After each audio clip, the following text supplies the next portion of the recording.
was sweating a lot today on the trail because it's so warm, and I didn't go as far as I wanted to, but that was a choice I had to make. I thought, well, I don't want to camp here, but I also don't want to sweat and get all damp and chilly. So here I am.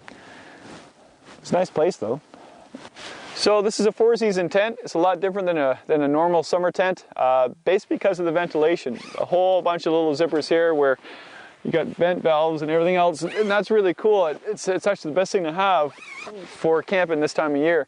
The reason why you want those is that how you get cold in a tent is that you can create enough body heat really to keep warm, but also when you're getting warm, you're actually breathing out CO2 emissions, and that's not good if it doesn't escape the tent. If it stays in, it's going to get all clammy and cold, and it's going to get wet in here, and it's from your own heat that you're actually doing that. So if you can create a bit of ventilation to get that stuff out of here, but still to stay warm, then you're nice and toasty, and it's actually nice and toasty in here. It's a nice little home.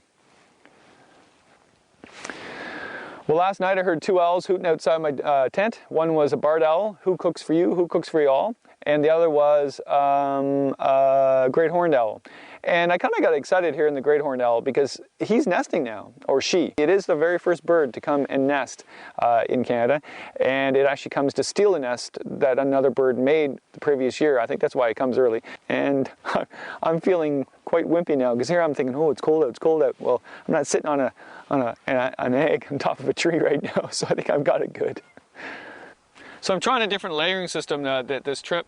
The idea of, yeah, it's cold out this morning. I know I'm going to get out of that tent. I'm going to put a big jacket on and try and keep warm for the morning. But I also know during the day when I'm hauling that sled all day, I'm going to get warm and I don't want to sweat. As soon as you start sweating, you get clammy and cold, and it's not good. And so the layering system helps that. If you actually have a bunch of layers on and you keep removing the layers, the more warm you get. And then the colder you get, you put the layers back on. That's great. But I thought I would try wool this time. I like the idea of wool. It's very environmental. I mean, really, you take it off the sheep and the sheep is okay, right? So I like that idea, but I also like the idea of actually not putting a big, huge woolly sweater on because that's not a layering system. All this new wool stuff out now is phenomenal. Like this stuff, it's Wool Power.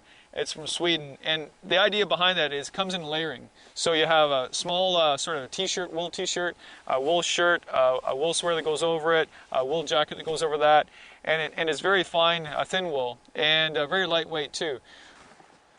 So I don't know if you can see this, but there's a thing on the snow, little creatures, little black spots.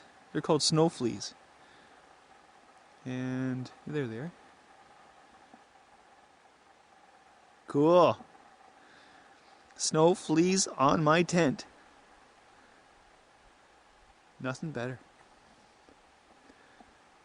And people say there's no wildlife out in the wintertime.